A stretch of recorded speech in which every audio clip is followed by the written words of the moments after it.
homie, Hound of Hades. What is going on, fellas? Not much, man. How are you doing, Brian? Pretty good, man. How you doing? All good. Just got done grilling some burgers and hot dogs after a long day's work, Hell yeah, dude. I did the same thing. I did steak on the grill, and I cook for a living, so I'm, not looking forward to doing that shit. But it worked out, man. It was pretty good. So, all right, who am I speaking with right now? So this is Bob. I'm the guitarist, and I've got Casey here. He's the vocalist. Right. What's going on, man? What's up, bro? Hey, man, we're just doing the damn thing, dude. Hey, what I was just talking about actually was, I want to kind of go into it this way, kind of a segue. Basically, I found a picture of you guys with the big giant sword Irish Mike built for you guys. Yeah, and, I fucking had to post it, man. It's just cool. But the thing is how I found you guys. I already told you, but listeners don't know. I was watching this show one night.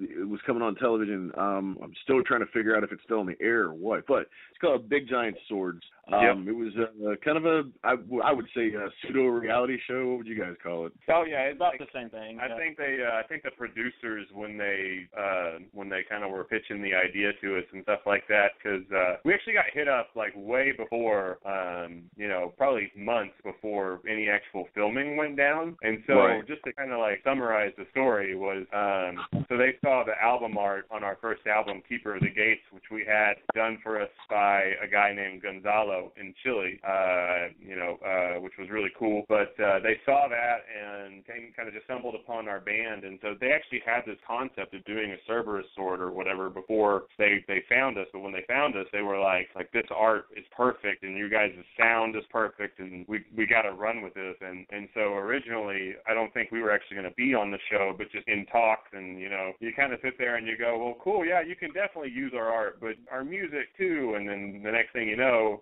we're all sitting in front of a video camera doing a Skype interview with Mike and jamming, and the rest is history. But it was a cool experience.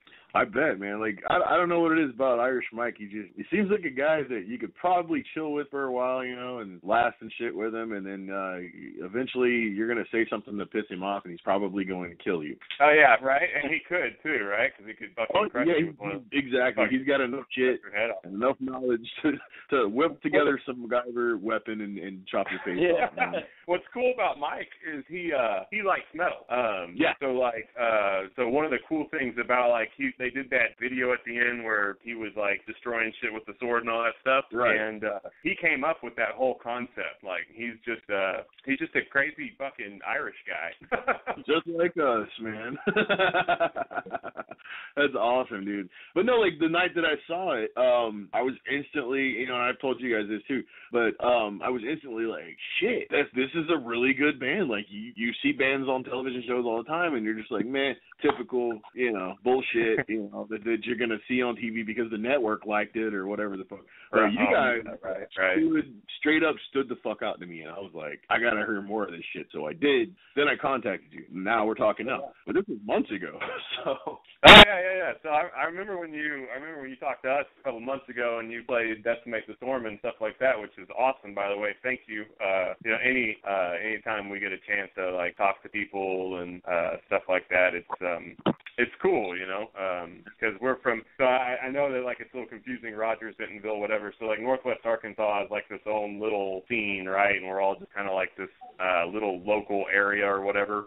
Right. But it's cool, when we get to. I know you guys are based out of Florida, and it's cool where you guys are reaching out to us, and we get to get some extra exposure. I think it's badass, and just kind of helps grow. Helps just grow. This kind of modern metal community or whatever. Yeah, and what you were saying about how you saw us on Big Giant Swords. That's exactly what we were wanting from it too. Getting the exposure for people that are further away from our local community to actually hear our music. So I'm pretty happy about that. Well, man, I mean, like I said, that was the first full song I heard from you guys, and me and Tony, he's my best friend, so I'll fucking find a new band or a song from a band he hasn't heard, And send. I mean, everybody that the metalhead does that shit to their friends. Like, dude, fucking listen to this. Or have you heard this? Oh, you haven't? You're fucking pussy. Listen to it. But that's our just all the time. Oh yeah, exactly. That's exactly how I got to him. I was like, oh, dude, listen to this. So I sent him Decimate the Storm. I'm like, we're gonna be playing this, and he's like, holy shit. I'm like, I know, right? So yeah, that's why I ended up. That's a good reaction. And it's usually like, how many beers did you have? I had like 3. Oh, all right, cool. Well, now you can listen to this. That kind of shit. All right, well, real quick, I do want to definitely play. We got 3 tracks from you guys we're going to play tonight. But I don't want to take up your whole night. I know it's a fucking Wednesday or Tuesday, and fucking sucks doing this shit during the week. But we found that doing it on Saturdays, kind of, people are out doing their own thing, and they're not, being able to listen to this shit on the computer. They're out actually doing shows or at shows. Yeah, so, right. All right.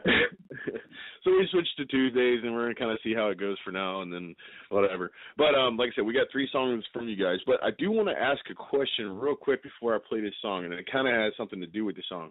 Now, how would you describe your vocal technique, like the cadence of it? Because when I hear it, it's really cool. And then all of a sudden you do some crazy shit where it's like a machine gun blast, dude. You know what I mean? And it's just like I haven't heard anything like that. And that's one of the other things that like drew me to your band, was just like, holy shit, how does he do that? Like, how did you come up with that? I love that you said that, man. I love that you brought it up too. The reason that technique actually happened was I growing up, I was pretty heavily into rap. Just one of those just weird white kids that listen to rap music. But anyway, I started getting intrigued with like the flow and the way that they were doing it, and then I started listening to people like Tech Nine and Twista. Rhymes, man, and then I decided I'm just gonna try it. I'm just gonna go for it and apply that to some of the metal music that we were writing, and man, it worked. It just worked out, and it feels natural doing it too. And I'm glad you like it, man. Hell yeah! Well, we're gonna give everybody a chance to hear exactly what we were just talking about.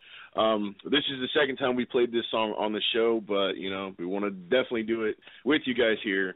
And this is going to be Decimate the Storm from Hound of Hades, and we'll be talking with them here. As soon as this is over, we're going to get back into some more questions. You guys feel free to call in. All you guys out there listening, you can call in if you want. 347-989-8808. Again, 347-989-8808. I know you fuckers are scared to call a lot of the time, but it's cool. We get more shit done that way. All right, well, here we go. Decimate the Storm. This is Metal International. Here we go.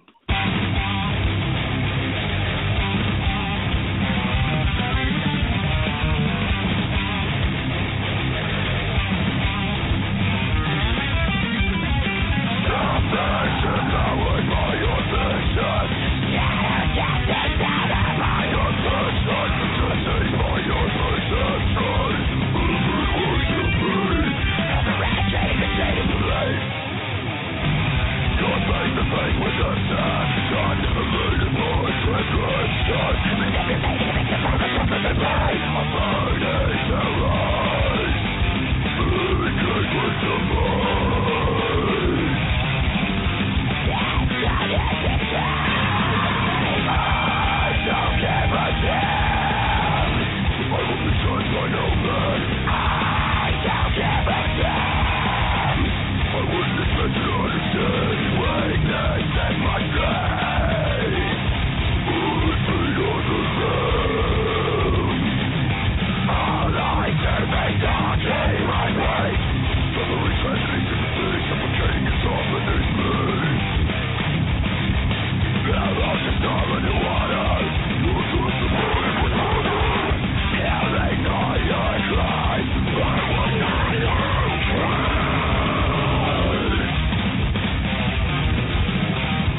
also Decimate from Hound of Hades. That shit is just amazing.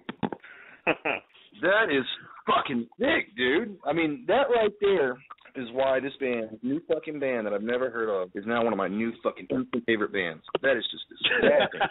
Exactly. There's a face-melting guitar solo. It's like at the end of Decimate the Storm, right? Decimate the Storm, honestly, is, you know, I mean, it was the first song I heard from you guys, so it's automatically like one of my favorite songs by you. But I picked 3 tonight that that I really do like. That I kind of found that to me personally kind of stand out from the other things that I've heard. Unfortunately, a lot of the time I have to listen on YouTube, so it's kind of a pain in the ass. But I have ways of actually gathering audio, so just saying. So that's how we got them. But basically, like, I had a question also, like, where a lot of bands try to do the whole concept thing, you know, with an album and shit like that. Right. Is that something that you guys want to do in the future? I mean, like, where do you get the inspiration for your lyrics, like your titles and things like that?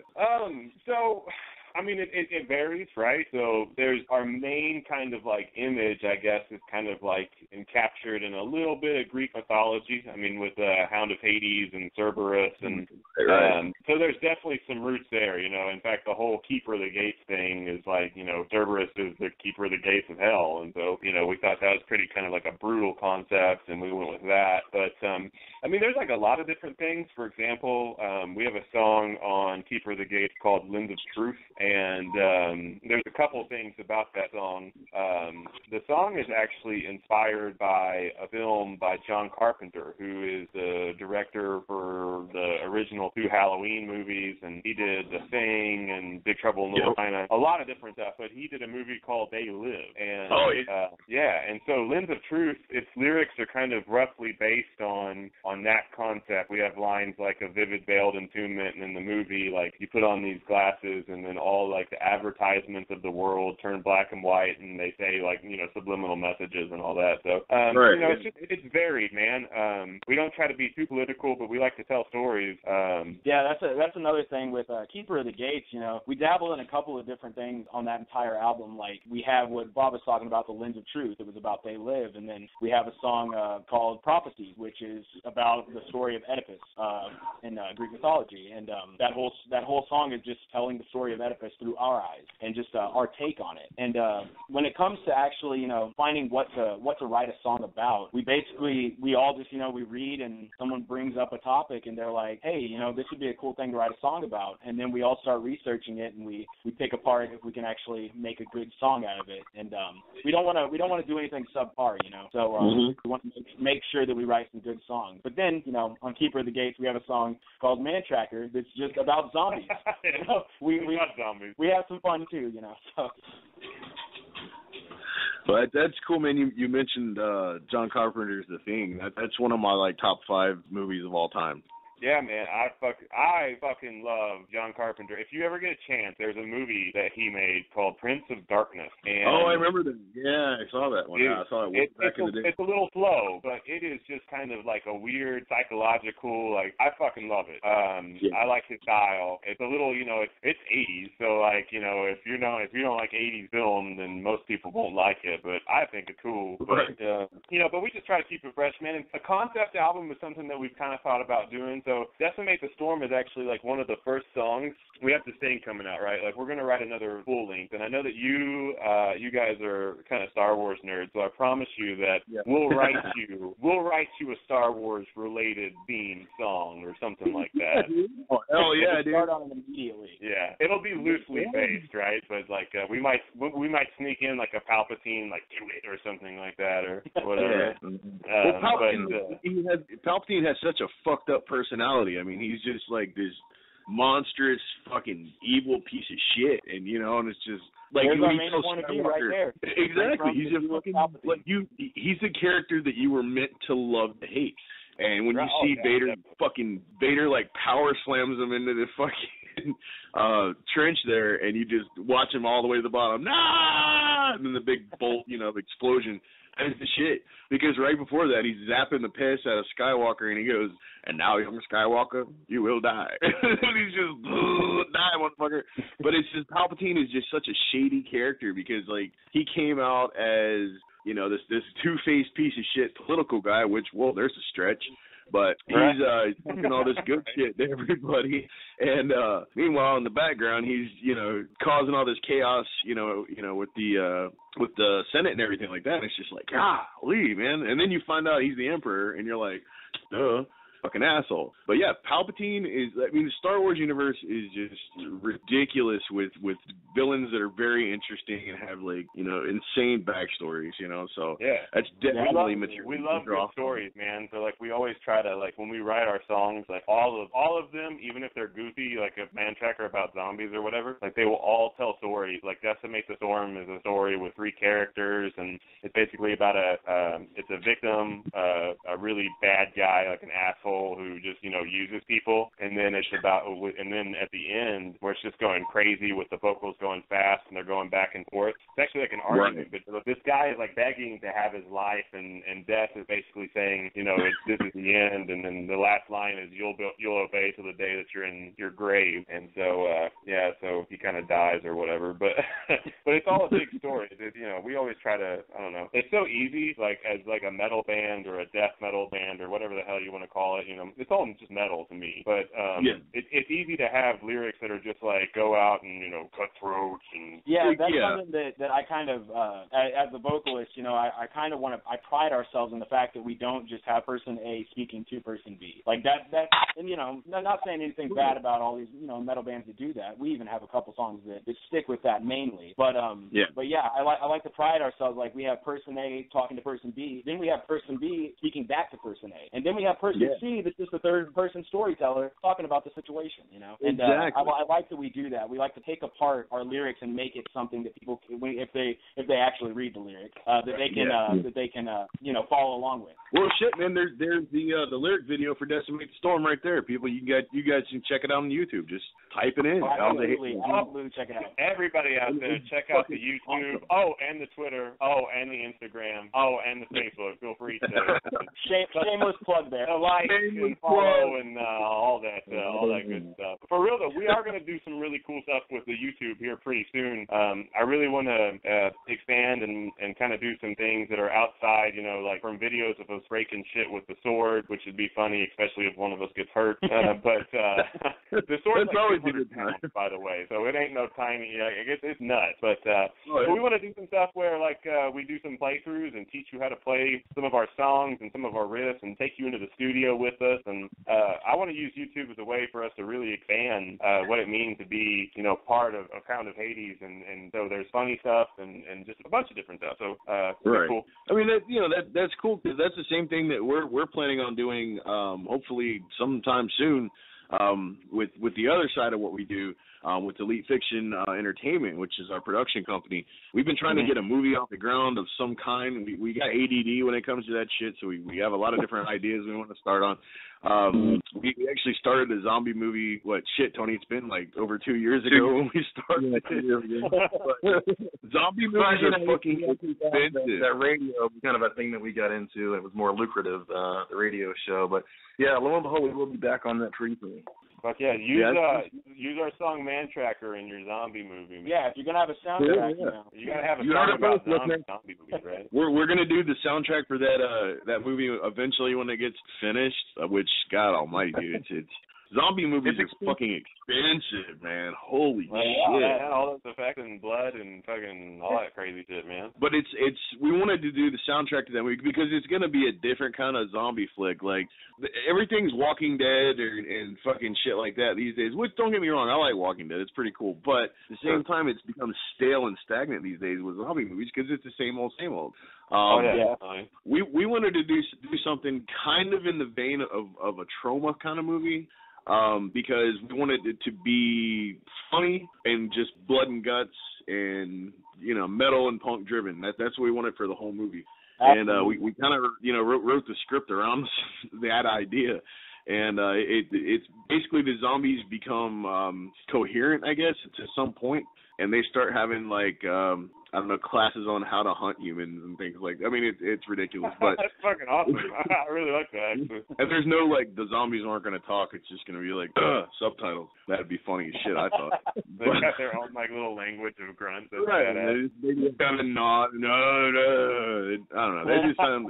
Maybe we were drinking too much. Scary. That's what I mean. Like, yeah, because, I mean, if you watch a zombie movie and there's, like, a big old pile of zombies and, like, this scary chick, like, runs by and she's like, oh, my God, I can't go that way. There's zombies.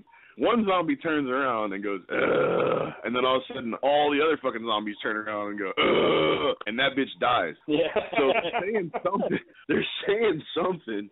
I don't know. It makes sense. I don't know. Well, it makes sense to me anyway. All right, well, I want to get to another song quickly here. What's the story behind Galton's Theory? All right, so there's I'll try to be as like succinct on this as possible. I don't know if you guys have ever read the books Brave New World or 1983, but they're kind of like these books about a future kind of utopian society. There's a movie called Logan's Run as well, and so and so essentially the whole concept is like there's this super controlled futuristic society, and you have to prove your worth. And if you don't prove your worth, you basically are sent out to be killed.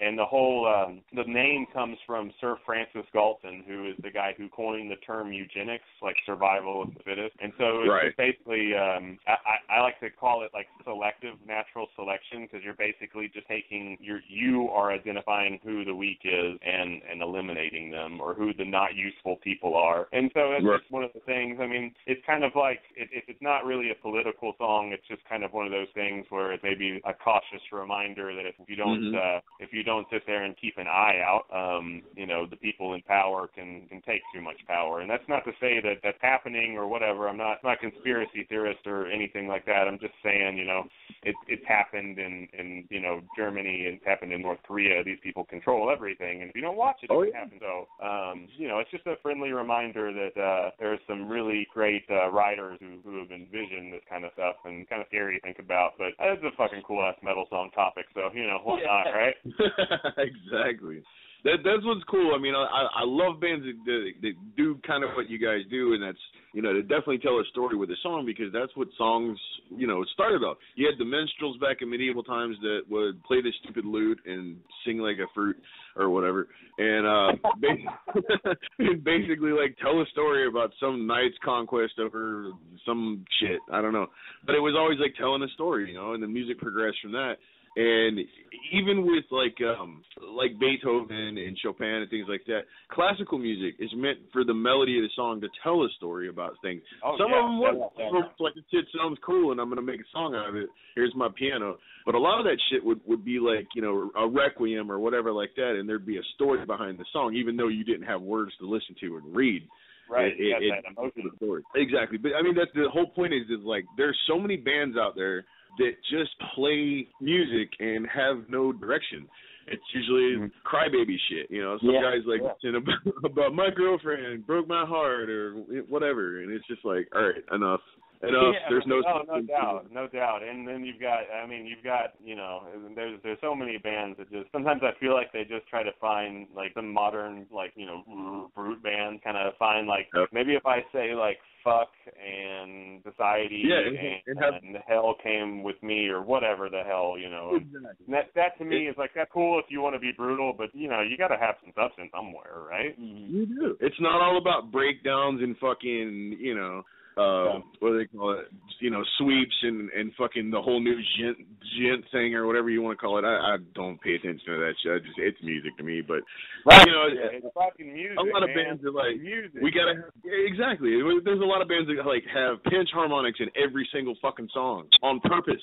We gotta put one here right after the breakdown, just and then just like, oh my god, are you gonna dive bomb now? Oh my god. It's enough. But it is like, and especially these days, you got so many bands. It's just like the scene and it's just being just flooded with shit. So that's like why we did this show, is we wanted to pick the fucking pick of the litter and put it out there for people to go, look, man, there's music all over the world that doesn't suck. And you can listen to it right now. You don't have to fucking be stuck with what these guys say is cool and this is what you should listen to and go buy their shirt at Hot Topic. You don't have to.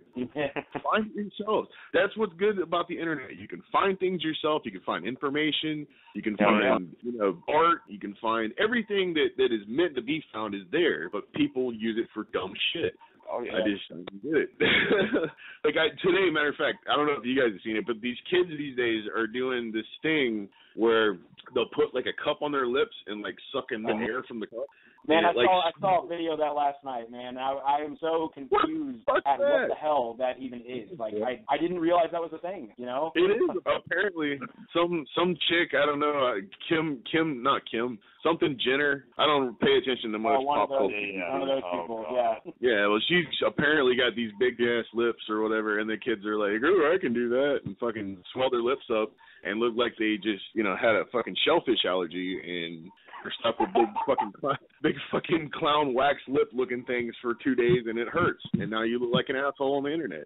That's what I'm saying. That's not what it's for. You look like a complete jackass, and thanks for posting the Vine, fucker. But anyway, I'm gonna quit ranting. I'm going to quit ranting. All right, man. Well, we're going to play the second song from you guys. This is going to be Galton's Theory, which we were just talking about. And we're speaking with Hound of Hades all the way from Arkansas. And we'll be right back here at Metal International.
Ladies and gentlemen, Hound of Hades.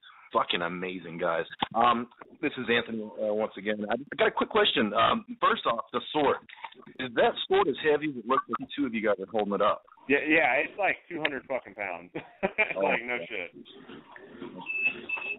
Second question, how did you guys form? How did your band come together? Did you grow up together in Arkansas?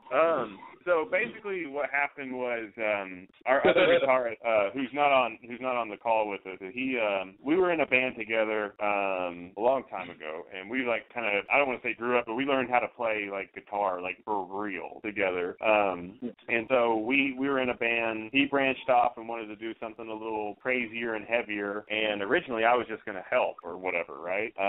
But here we are. That was in 2007, and here we are in 2015, 8 years later. And we just kind of came together a little bit by chance. Our bassist, who I think is an amazing musician, period. He's one of those guys that can... He's a jack of all trades, basically. Yeah, I could give him a toothbrush, and he could, like, play a song. Like, it's ridiculous. But he played guitar. We handed him a bass. And then we actually had a couple lineup changes after that. And so in 2010 is when Casey here came along and changed like our sound entirely with the crazy vocal style. And I will never forget, I don't know what song's coming up next, but there's a song called A Blessing, a Curse off of our first album. So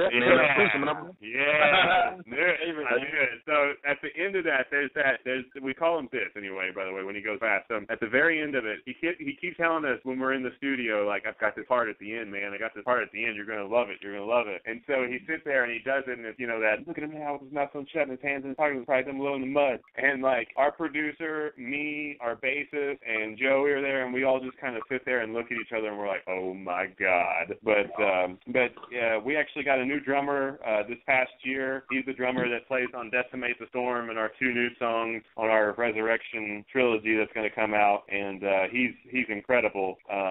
But we just kind of came together as, like, five guys who like to play music. We like all different kinds of music. We just happen to be really damn good at heavy metal, And that's just how it happened, Right. That's cool. I got a question that I like to ask bands during interviews, only because of the responses we get from this question. And the most common is drinking beer. A lot of bands, before they go on, they'll have a pre-show ritual they'll do. They'll say a prayer, or they'll work out, they'll drink a beer to take the edge off, something like that. Do you guys have any pre-show rituals that you do right before you go on? Talk about how fucking nervous we are with each other. Like, I don't know why. Like, to this day, I still get nervous. But I don't know. I mean, what do you think, Casey? You got anything? As far as a pre-show ritual, man, basically we just stand outside and bullshit until right before we go on, And that's kind of how it goes every every time. We're never talking about one in particular topic, but we're just bullshitting and laughing, and then they're like, all right, you have to be on stage, and we're like, okay, and then we just go out, man, and then we just rock some faces. Yeah, maybe the closest thing would be just so you don't go up and throw out or pull a hamstring or something, maybe do some stretches real quick, but it's just maybe drink a beer just to loosen up or whatever, and then go out and try to not fuck up the entire set or whatever. Yeah, that's fun. I mean, okay, that's we're gonna. Cool. It was the same kind of thing for me. Before a show, I don't do it anymore. But a few years ago, I was doing band stuff and singing and shit. And I realized after my second show ever that stretching is important, especially if you're fucking running around the stage. Even if you're the vocalist and all you're doing is screaming in a mic or whatever, stretch, because the next day you're gonna fucking regret it, dude. Oh yeah, man. So when if you're jamming on guitar and stuff, I get down into a pretty low, power stance or whatever you want to call it, and if you don't stretch, dude, your legs you'll lose them. And so halfway through the set, you're walking around on Jello, and that's not good when you've got these crazy fucking riffs that you're trying to play, Yeah. Somebody bring me a fucking chair. I gotta sit down. Hey guys, what song we're about to play? Can I give us an idea of the vision behind A Blessing, a Curse? So this song is about King Midas and how everything he touched turns to gold, and how that was his wish, right? But it turns out that his wish is his worst enemy, because he ends up completely alone and isolated. And so that's essentially what this song is exactly about. It's that story just kind of expounded upon and metalized a little bit. And this is the one that when we play it, usually this is where people like to kill each other in the crowd. So I like how we were talking about live stuff, because this is a live song that just makes people just want to murder each other. So I dig it. Hell yeah. Awesome. Well, Bob, Casey, I want to thank you guys so much for calling in tonight. We're gonna go ahead and play this song here in just a second. But again, man, thank you guys for calling in and being part of the show. We are big fans of you guys. We both actually throw your band out there when we're talking to people. Dude, have you heard of this band? Oh no, okay, well listen here, hold my phone or whatever the fuck. But we do show people your music, and simply because we are fans, and it was really cool to have you on. We appreciate it, guys. And hey, just real quick, I just want to shout out to our producer and our guy who records us. His name's Jared Naft. He has a studio, Zombie Life Studios. So if you're a metal band out there, you need to search Zombie Life Studios and hit him up.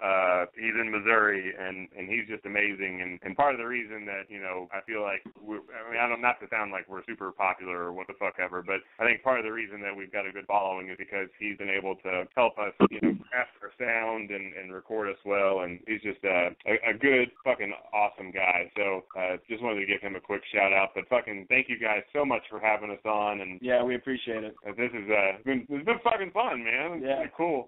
Just talking, man. Thanks, man. Well, if you wouldn't mind, please, one of you guys introduce the next song for everybody. All right, so this next song is from our first album, Keeper of the Gates. This song is about King Midas, called A Blessing, a Curse. We're on Metal International, and we're Hound of Hades, and we're about to melt your fucking face. Later.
I see you now, your hands are bound, begging for mercy from